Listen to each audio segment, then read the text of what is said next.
अस्सलाम वालेकुम। आज के लेक्चर के साथ मैं हूं काशिम महमूद।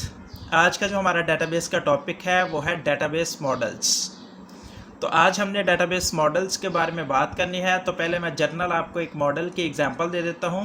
मॉडल से मुराद ये है कि सपोज़ आपने या कोई भी कंज्यूमर या कोई भी कस्टमर जो है वो पेन जो है वो डिज़ाइन करवाना चाहता है किसी भी कंपनी से। वो क्या करता है, एक पेन उनको एज अ मॉडल देता है कि इस स्टाइल के, इस डिज़ाइन के और इस क्वालिटी के मुझे जो है 1000 पेन जो है वो चाहिए। तो कंपनी क्या करती है, उसकी रिक्वायरमेंट को मद्देनज़र रखते हुए उसी क्वालिटी के, उसी डिज़ाइन के, उसी स्टाइल के उसको 1000 पेन जो है वो डिज़ाइन करके दे देती है। तो वो जो पेन एज अ मॉडल उनको दिया गया और उनको वापस उसी तरह की जो प्रोडक्ट थी वो डेवलप करके दी गई या डिज़ाइन करके दी गई, तो उसे हम मॉडल का नाम देते हैं जनरल। डेटाबेस की बात करें तो डेटाबेस मॉडल्स जो है इसके अंदर डिफ़ाइन किया जाता है कि किस तरह से स्ट्रक्चर जो है हमारी डेटाबेस का उसको हमने डिज़ाइन करना है लॉजिकली, और इसके अंदर ये डिफ़ाइन करना है कि किस तरह से हमने डाटे को स्टोर करवाना है और स्टोर किए गए डाटे को किस तरह से एक्सेस किया जा सकता है और अपडेट किया जा सकता है डेटाबेस मैनेजमेंट सिस्टम के अंदर।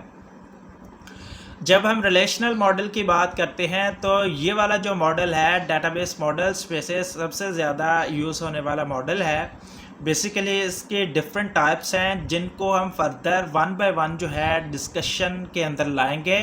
पहले नंबर पे हायरार्किकल मॉडल है, उसके बाद नेटवर्क मॉडल है, उसके बाद एंटिटी रिलेशनशिप मॉडल है, देन है रिलेशनल मॉडल। तो सबसे पहले जिस मॉडल को हमने ज़ेरे बहस लाना है वो है हायरार्किकल मॉडल। सबसे पहले मैं आपको हायरार्किकली का मतलब बता दूं। हायरार्किकल का मतलब है एज अ ट्री फॉर्म के अंदर हमने डाटे को मैनेज करना है। This database model organise data into a tree like structure with the single root. इसके अंदर एक रूट होगा, उसके बाद उसके चाइल्ड, उसके बाद उनके चाइल्ड और उसके बाद उसके चाइल्ड्स सेम ऐसे होंगे जिस तरह से एक ट्री होता है। तो सबसे पहले वाला जो नोड जिसे हम रूट का नाम देते हैं वो हमारा पेरेंट होगा। पेरेंट का ही दूसरा नाम हम रूट लेते हैं। To which all the other root is linked. बाकी जितने भी रूट होंगे वो उसके साथ लिंक होंगे। The hierarchically start from the root data. Root data से स्टार्ट होगा और उसको एक्सपैंड होगा जिस तरह से ट्री होता है। इसके अंदर हमने ऐड करने हैं चाइल्ड, उसके बाद पेरेंट्स जो है वो भी होंगे। ये जो मॉडल है a child node will only have a single parent node. इसके अंदर सिर्फ एक ही पेरेंट नोड होता है, बाकी उसके चाइल्ड होते हैं। इस मॉडल के अंदर this model efficiently describe many real world relationship. इसके अंदर बहुत सारे जो रियल वर्ल्ड रिलेशनशिप जो है एफिशिएंटली डिस्क्राइब किए गए हैं, जैसे इंडेक्स ऑफ अ बुक के इंडेक्सेस हों, उसके बाद रेसिपीज हों and so on. Same hierarchical model data is organised into tree like structure with one to many relationship between two different types of data। two different types of data को हम one to many relationship बनाते हैं उनका। जैसे example है, हमारे पास एक department है। ये जो डिपार्टमेंट है इसके अंदर बहुत सारे कोर्सेज होते हैं, बहुत सारे प्रोफेसर्स और ऑफ कोर्स उसके अंदर बहुत सारे स्टूडेंट्स भी होंगे। तो इसका हमने क्या करना है, हायरार्किकली एक मॉडल बनाना है। बेसिकली मॉडल क्यों डिज़ाइन किया जाता है? मॉडल इसलिए डिज़ाइन किया जाता है ताकि कोई भी एक मॉडल जब हमने तैयार करना है तो हम क्या करते हैं, प्री एक्सपेक्टेशन के अकॉर्डिंग हम ये जानना चाहते हैं कि इस मॉडल के ऊपर क्या एक्सपेंस आएंगे। तो इसके अंदर हमारा मॉडल जो होता है उसको डिवाइड कर लिया जाता है, सब डिवाइड कर लिया जाता है, सब डिवाइड कर लिया जाता है। इससे क्या होगा, हमें छोटे छोटे जो पार्ट्स होंगे, छोटे जो कंपोनेंट्स होंगे, उससे हमें अपनी कॉस्ट का अंदाज़ा हो जाएगा लास्ट में कि कितना हमारा इस मॉडल के ऊपर एक्सपेंस आने वाला है। ये डायग्राम जो है इससे आपको बहुत अच्छे से समझ आ जाएगी। एक कॉलेज है हमारे पास, इसका डिपार्टमेंट है, एक इसका इंफ्रास्ट्रक्चर है। तो डिपार्टमेंट की अगर हम बात करें तो हमें समझ आ जाती है इसके अंदर कोर्स होंगे, टीचर्स होंगे, स्टूडेंट्स होंगे। उसके बाद कोर्स को मज़ीद डिवाइड कर लिया जाता है लैब्स और उसके बाद थ्योरी। हमें ये समझ आ जाएगी लैब के एक्सपेंस क्या होंगे, थ्योरी के एक्सपेंस क्या होंगे, कोर्स के इतने एक्सपेंस आगे टोटल। उसके बाद टीचर्स के इतने एक्सपेंस आगे, टीचर्स स्टूडेंट्स से हमें क्या आने वाला है जो है एक्सपेंस, वो भी आ जाएंगे और डिपार्टमेंट हमें आ जाएगा। On the other side infrastructure का अगर हम इसी तरह से डिज़ाइन कर लें तो हमने बात की थी एक इसका रूट होगा। तो ये जो रूट है ये पेरेंट है, इसके अंदर एक ही पेरेंट होता है, एक ही रूट होता है। ये मैं इसलिए बता रहा हूँ कि आपको बाद में समझ आ जाएगी इस हायरार्किकल मॉडल और दूसरे मॉडल्स के अंदर डिफरेंस क्या है। तो ये बेसिक डिफरेंस है इसका कि इसके अंदर पेरेंट एक ही होता है, रूट एक ही होता है, बाकी इसके चाइल्ड होते हैं। अब इन दोनों चाइल्ड का ये पेरेंट है, ये रूट है, और अब ये इसकी बात करें तो ये इसके चाइल्ड हैं और ये उनका पेरेंट है। यहाँ पे एक पेरेंट के एक से ज़्यादा चाइल्ड हो सकते हैं, लेकिन चाइल्ड्स के एक से ज़्यादा पेरेंट इस मॉडल के अंदर नहीं हो सकते। आगे हम बात करें नेटवर्क मॉडल की, तो network model this is an extension of the hierarchical model. ये एक्सटेंड किया गया है हायरार्किकल मॉडल को। In this model data is organised more like a graph. इसके अंदर जो डाटा होता है ग्राफ की सूरत में हम स्टोर करवाते हैं, और इसके अंदर अलाउड होता है कि है more than one parent node. इसके अंदर एक से ज़्यादा पेरेंट नोड होते हैं। जैसे मैंने आपको बताया था उसके अंदर एक ही पेरेंट होगा, इसके अंदर एक से ज़्यादा पेरेंट भी हो सकते हैं। In this database model, data is more related as the more relationship are established in this database model. इसके अंदर जब हम relationship establish कर रहे होते हैं तो डाटे को more relate किया जा सकता है, more उसके relationship बनाए जा सकते हैं। Also as the data is more related, hence accessing the data is also easier and fast. अगर ज़्यादा रिलेशन होंगे तो इसके अंदर डाटे को एक्सेस करना ईजियर होगा और फास्ट होगा। ये जो डाटाबेस मॉडल है यूज्ड हुआ to map to many data relationship, many to many data relationship बनाने होते थे तब। ये इसकी डायग्राम है जी। ये जो मोस्ट वाइडली यूज होने वाला डाटाबेस मॉडल है before relational model was introduce. Relational model से पहले ये मॉडल जो था इंट्रोड्यूस हुआ था। ये हमारे पास जो है, ये हमारे पास एक नोड है, उसके बाद ये इसके सब चाइल्ड हैं, उसके बाद ये है। अब इसके देखें ये चाइल्ड है, इसके पेरेंट 2 हैं, एक ये पेरेंट है एक ये पेरेंट है। तो हमने इसके अंदर और इसके अंदर हायरार्किकल मॉडल और नेटवर्क मॉडल के अंदर बेसिक ये डिफरेंस सीखा है कि इसके अंदर एक से ज़्यादा पेरेंट हो सकते हैं एक चाइल्ड के, लेकिन हायरार्किकल मॉडल के अंदर एक ही पेरेंट होगा चाइल्ड का। ये इसका बेसिक डिफरेंस था।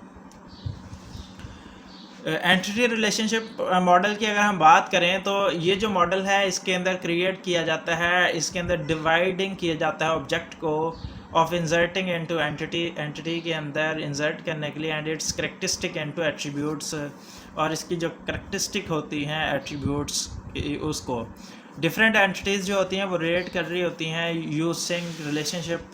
हर डिफरेंट किस्म के एंटिटीज़ को रिलेट किया जाता है रिलेशनशिप के through. Let's take an example.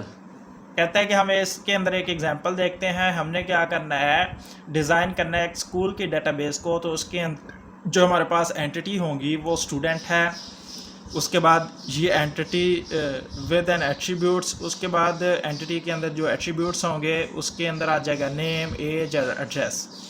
ये जो स्टूडेंट है ये हमारा डेटाबेस जो हमने डिज़ाइन करनी है, ये हमारा ऑब्जेक्ट है। ऑब्जेक्ट के अंदर एंटिटी जो है वो स्टूडेंट है। एंटिटी क्या है, ये ऑब्जेक्ट क्या है हमारे पास, ये स्टूडेंट है। उस स्टूडेंट्स के अंदर एंटिटी के अंदर ये ऑब्जेक्ट के अंदर ये एट्रीब्यूट्स हैं।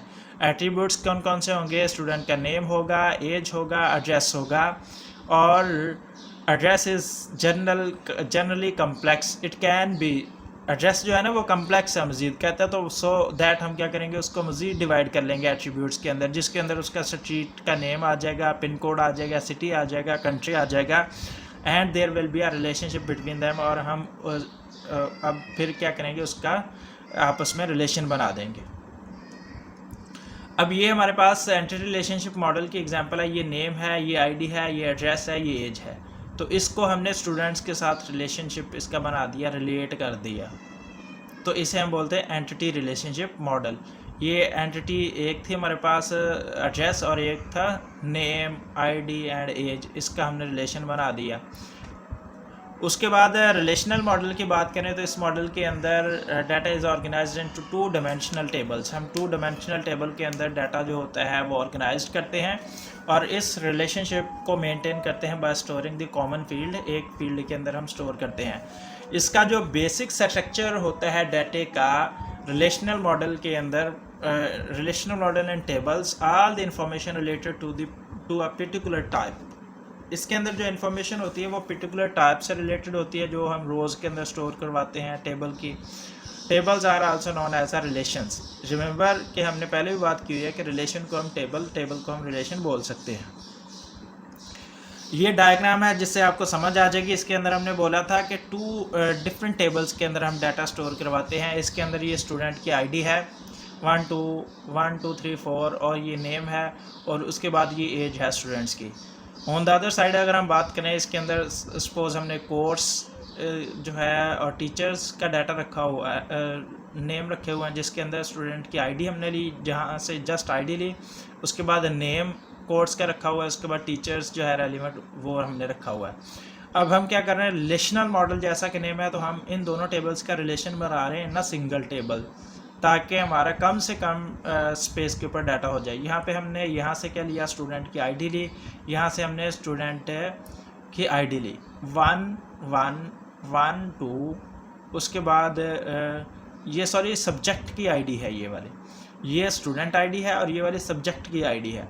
इसके अंदर ये 1 आ गया, तो 1 का जो कोर्स है सब्जेक्ट है 1 है, इसके बाद ये 1 का सेकंड है, उसके बाद 2 का 1 वाला कोर्स, उसके बाद 3 का ये वाला कोर्स। और ये हमने मार्क्स का टेबल बनाया हुआ है, ये स्टूडेंट्स टेबल है, ये जो है सब्जेक्ट का टेबल है, और ये हमने मार्क्स का टेबल बनाना है।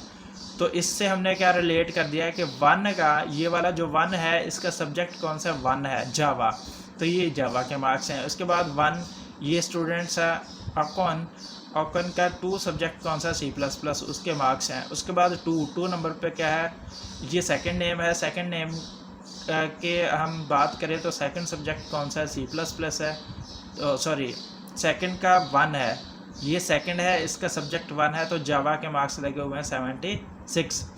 उसके बाद थर्ड नंबर पे ये नेम है, थर्ड का सब्जेक्ट कौन सा है, सेकंड है, तो ये वाला इसका सब्जेक्ट है, इसके मार्क्स हैं।